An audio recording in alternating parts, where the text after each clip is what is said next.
Dali no Pod Dali. Eu sou a Valesca Karsten, eu sou educadora e podcaster e tô aqui na Gramado Summit para gravar alguns conteúdos de assuntos, assim, mais de 30 anos eu acho que eu domino um pouquinho.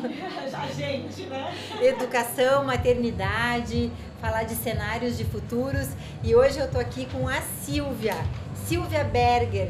A Silvia é palestrante, mentora de carreiras. Isso mesmo. É mãe da Manuela, que tem 16 anos, e da Mirella, que tem 14 anos. Exato. E também é mãe, tem 2 enteados, a Naomi, de 22 anos, e o Michel, de 20 anos. São Isso os filhos do coração, são os né? filhos do coração. É um familhão, hein, Silvia? É os dele, os meus, e formamos uma grande família 7 anos atrás. Olha, que legal. Tem o lado bom, mas tem os seus desafios, né? Bem desafiador. Mas o bom é assim, que eu já vou vendo pra frente o que vai acontecer com as minhas filhas, né? Então já é um laboratório, falando de assim. futuros, você Exato, já vê alguns exato, cenários de já futuro. vou vendo. Então tá. Silvia, por favor, se apresenta pra gente. Tá, meu nome é Silvia Berger, eu trabalhei 25 anos no mercado corporativo. Então eu fiz administração de empresas em São Paulo, na Getúlio Vargas, e aí eu segui carreira de marketing em empresas como IBM, Microsoft, AMD e GE. Há uns 8 anos atrás eu vi que eu não queria mais trabalhar no mercado corporativo, assim, estavam caindo pratinhos, né? Eu estava separada na época, eu tinha 2 filhas pequenas. Eu trabalhava numa área que eu precisava viajar muito e ficou muito difícil para mim conseguir gerenciar tudo isso. Aí eu saí da empresa e eu montei a minha empresa de desenvolvimento de carreira e marca pessoal, até para conseguir dar suporte para as pessoas que estavam na minha situação e não se sentiam seguras de fazer essa transição. Então hoje porque é um ato de super coragem. Muita coragem, é muita coragem, porque você tem nessa época, nessa fase da vida, a gente tem muita coisa acontecendo ao mesmo tempo. Sim. Tem uma responsabilidade com os filhos, né? Então precisa planejar para fazer isso, mas por outro lado, a gente vai viver muito tempo.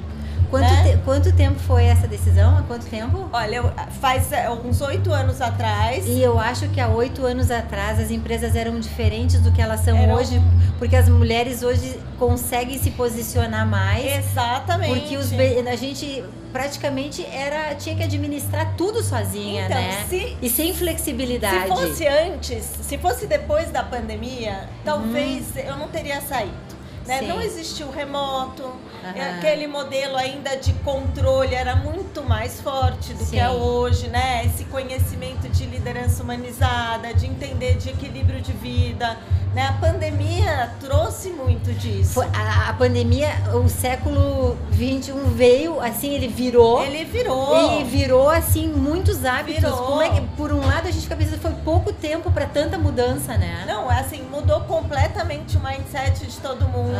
A gente começou a perceber o quanto a família é importante, né? Sim. Quanta gente falou, gente, pra mim foi uma bênção. Eu vi meu filho crescer, eu ensinei meu filho, eu alfabetizei meu filho.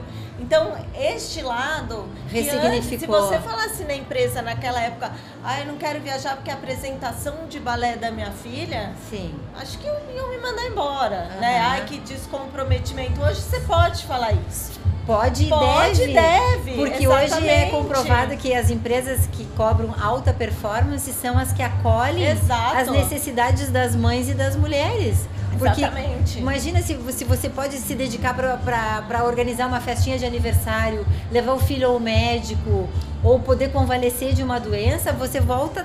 Quando você tem essa compreensão, você volta melhor. Muito mais engajada, né, com a empresa. Então, assim, mas eram outras épocas. Sim. E no fundo eu estou muito feliz hoje com o que eu faço. Eu acompanho diferentes momentos de executivos. E eu também participo de uma empresa que chama Juntos, Educação Parental, em que a gente vai nas empresas e vai nas escolas que contratam a gente e falam de diversos temas. O que eu falo é o futuro do trabalho. Que legal, assim, de uma administradora executiva, hoje você é uma educadora. Exato. Tenho a formação de educação parental. Que legal. E educação é uma coisa, assim, é um trabalho cansativo, mas só quem está no meio para saber o quanto ele é gratificante. Né? Eu trabalho com crianças.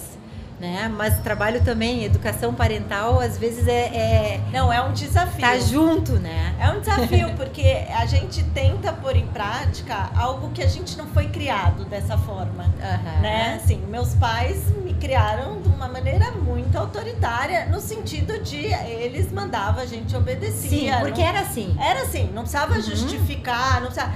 E agora o pôr em prática, porque a gente acaba levando para os nossos filhos que a gente aprendeu em casa, né? Então, assim, é natural para mim entrar no quarto da minha filha assim, que bagunça é essa? Agora, filha, olha só, né? Tá vendo essa calça? Ela não vai sozinha. Vamos ter um combinado do que vai acontecer da próxima vez? Se já tá combinado, depois...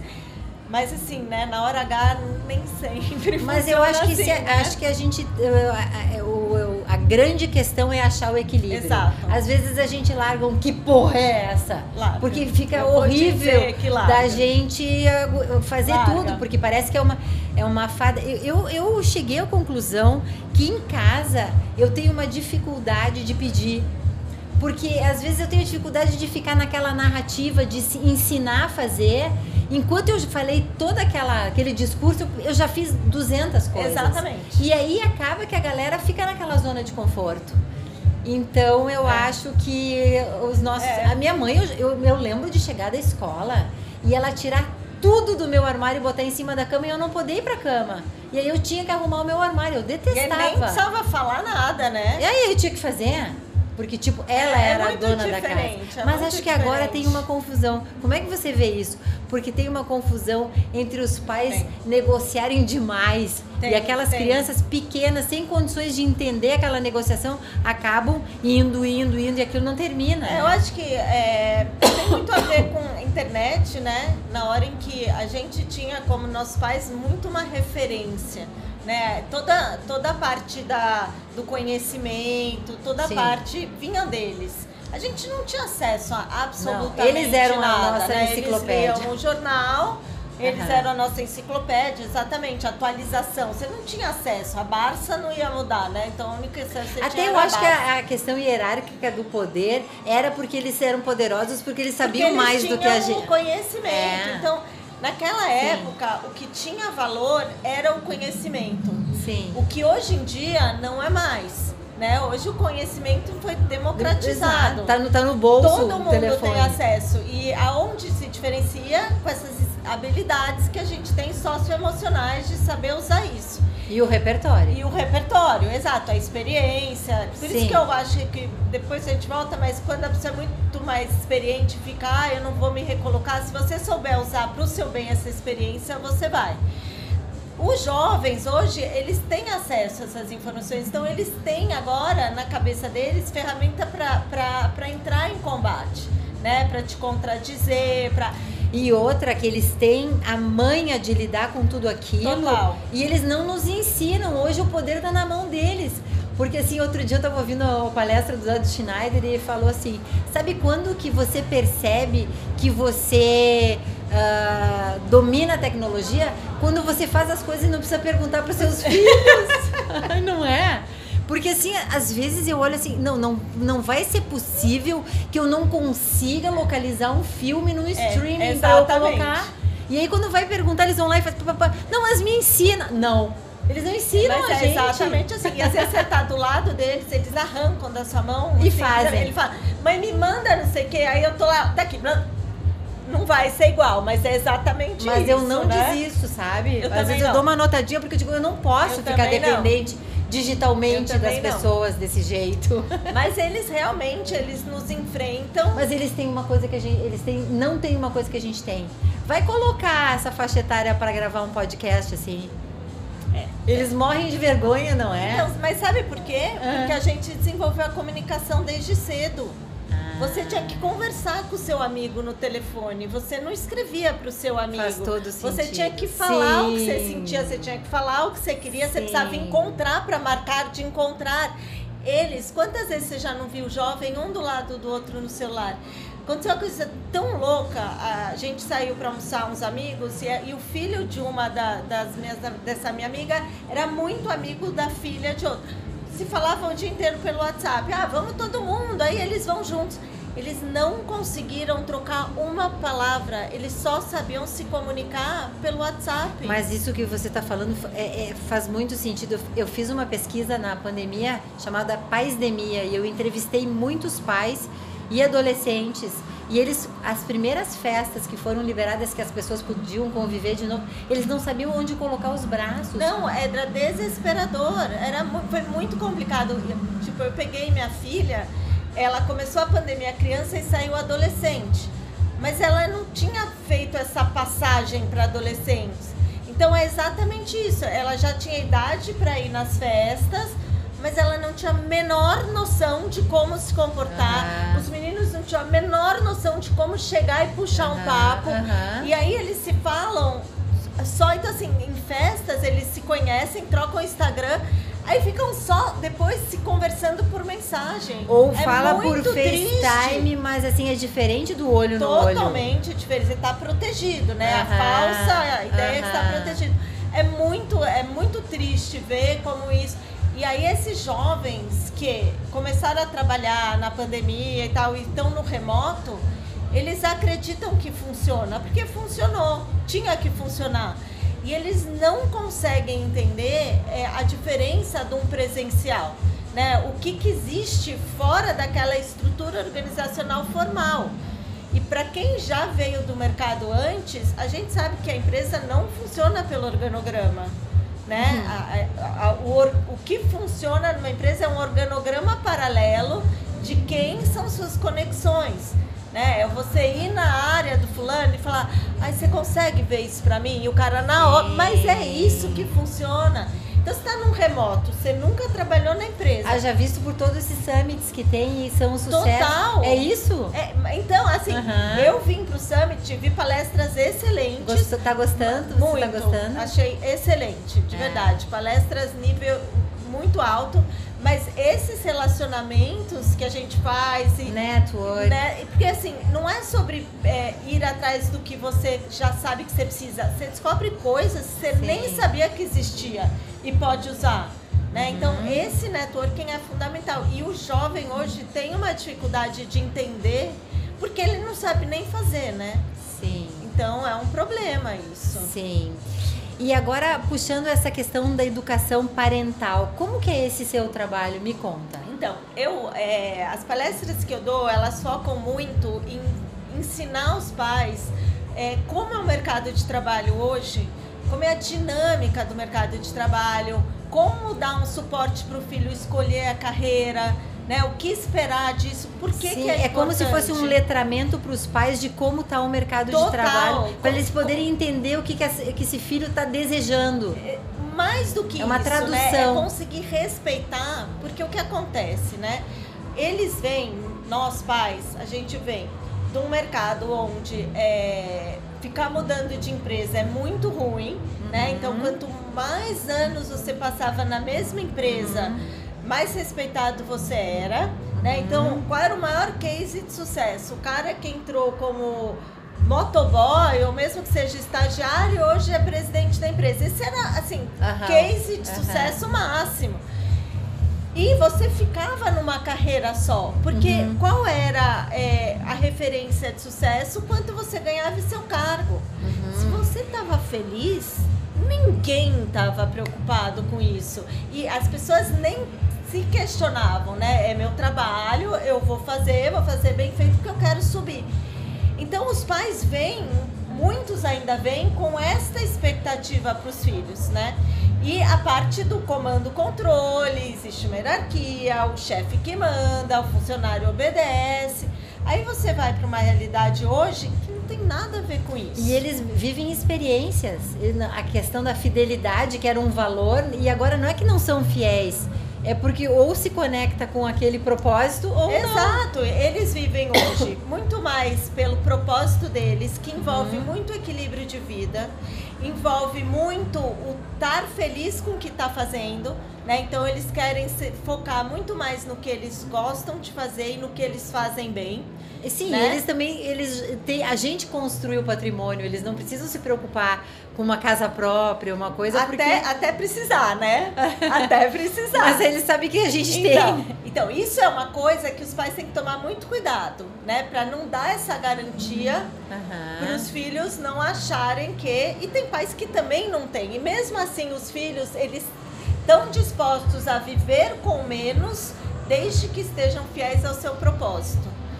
Então, começa a ser um problema, porque assim, e aí, por outro lado, a gente está falando de carreiras que não existiam e que passam a existir, e vão surgir mais carreiras que nem existem hoje. Não estão nem nomeadas, né? Nem nomeadas, nem existe. Eu tive pessoas próximas que tinham um trabalho, eu levei muito tempo para traduzir, entender o que era aquele trabalho. Não, total. Assim, eu vejo o meu caso, assim, para o meu pai, foi maior dificuldade e quase talvez uma decepção. Como é que você foi largar? Como eu vou explicar para os meus amigos que a minha filha, diretora da GE Healthcare, está saindo para ser, como é que é, consultora de que eu não entendi nem direito o que você está fazendo.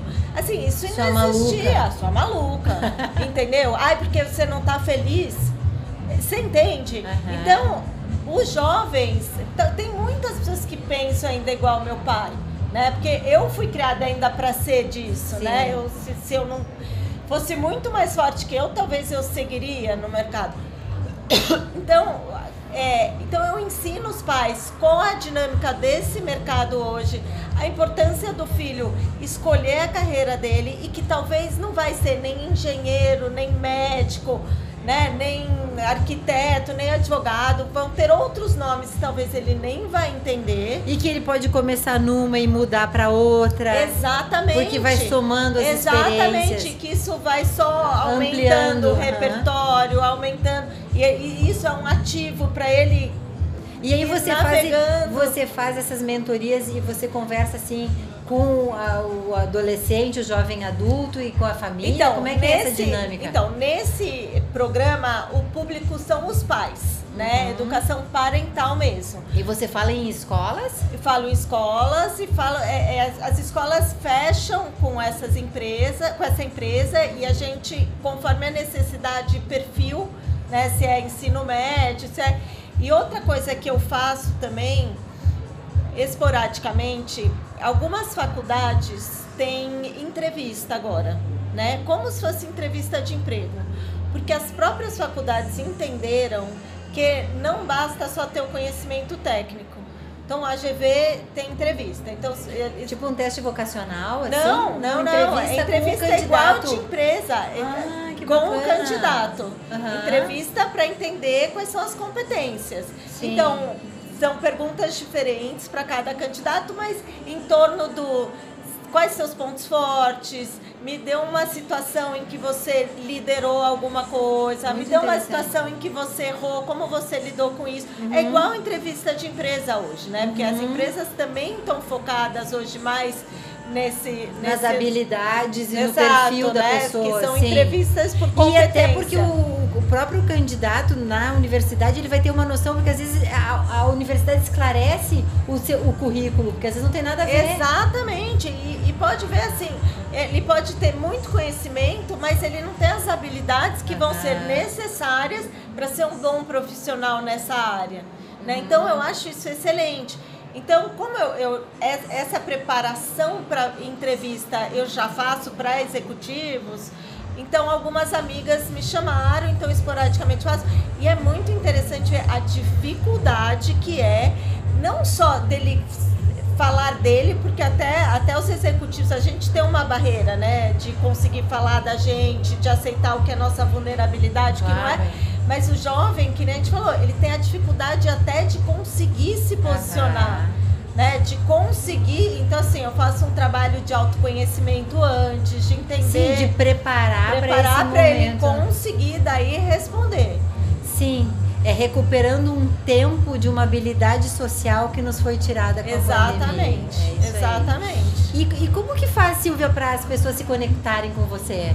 Então, eu tenho o LinkedIn, que eu sou até top voice no LinkedIn. Olha que legal. Que é Silvia Berger. E tem o meu Instagram, que também Silvia Berger, tudo junto. Ai, fala aí pra câmera direitinho o teu Instagram. Silvia Berger, tudo junto, sem U. É Berger que escreve. Isso aí, que legal. Nosso papo já tá terminando. Que uma pena. né? Isso aí, mas terão outros. Que bom. Isso mesmo. Então tá, sigam as redes da Padrinho e também da Gramado Summit. Eu sou a Valesca Karsten e até o próximo episódio. Pode dar ali. Vai, Gramado Summit.